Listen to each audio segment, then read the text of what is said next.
Now let me introduce myself. I am Dolly Northcott, and I've spent almost my entire life in this city. I was born February 1st of 1872, right here in Longview. I was the oldest daughter of Ida and my father, Dr. W.D. Northcott. Here's a picture of us so you can get an idea. My grandfather, William George Northcott, is on the top. He came here in 1870.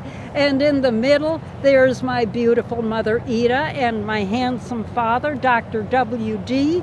And there's the lovely Victorian house on the bottom where I was raised, and it still stands on Fredonia Street today. I was one of 7 children, and Father was a very, very busy pioneer doctor in Longview so many years ago. We had 7 children, as I said, in the family. In 1910, I graduated from Longview High School and went off to Baylor University, but sadly I was called home not long thereafter because my mother had passed away and Father needed help in managing the large house and the large family. The youngest member in our family was just 3 years old. And so when I returned to Longview, I never married, but I devoted myself and my energies to my church and to my family and to my beautiful community.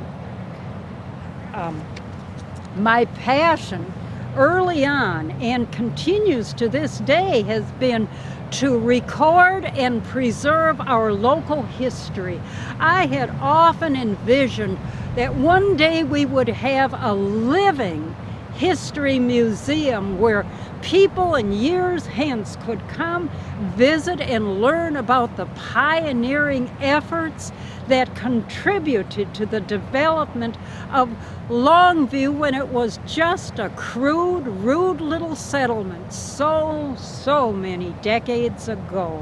And my dream became a reality when a generous benefactor, Ann Lacey Crane, purchased the Everett building downtown and turned it over to my group, the Gregg County Historical Foundation, and we turned it into the Gregg County Historical Museum.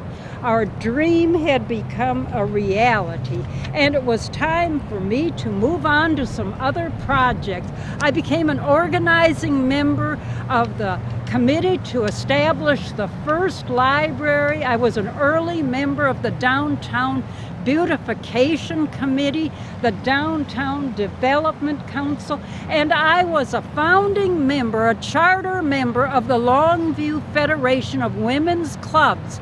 It was our goal to raise enough revenue to purchase a large lot on which the county would build a community center. Well, we scrimped and saved some more and went through the cushions of the chairs even to get our loose change. But finally we had enough revenue to purchase the plot of land, and the county built the community center on that plot. But it was my responsibility as the first treasurer of the Federation of Women's Clubs to inform our members that after paying for that lot, we had just 1 penny left in our treasury. Well, we got a lot of mileage out of that penny. The next time you drive by the community center and the plot on which it is built on 2nd and Whaley Streets, please notice it and realize what went into that, buying that lot. And we were so pleased with ourselves, we actually had 1 penny pins made, so that every time we wore it and looked down at it, we realized what women could achieve. And speaking of women, I became an early woman real estate development manager in Longview. Very rare at that time for a woman. And I purchased a large plot of land in South Longview and designed an entire neighborhood, one that would be gracious and spacious and a little bit away from the noise of town, the peace and quiet. And I designed a lovely drive to meander through the neighborhood, and I named it Covington Drive. And then I came home and told Father what I had done. And he scolded me roundly. He said, "Why, Dolly, are you out of your mind? Nobody is going to go that far out from the center of town. Nobody's going to travel there, let alone live there. You have just wasted a lot of your own money." I hope it wasn't my money, Dolly. And I said, "Now, Father, let us just wait and see what happens." I was trembling inside. But lucky for me, people did travel out there, although many of them were my relatives.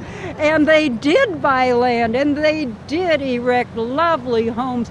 And today, Covington Drive still winds through a flourishing neighborhood off of Green Street.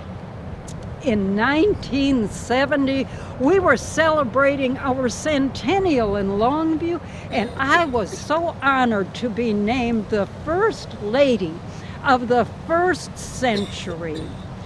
And I was honored, as I say, and pleased, but I must tell you, title or no title really made no difference, because I didn't let a thing deter me, even though I was a woman, for achieving my quest to beautify and improve my beloved hometown of Longview. Thank you for listening to my story. I appreciate it. Thank you.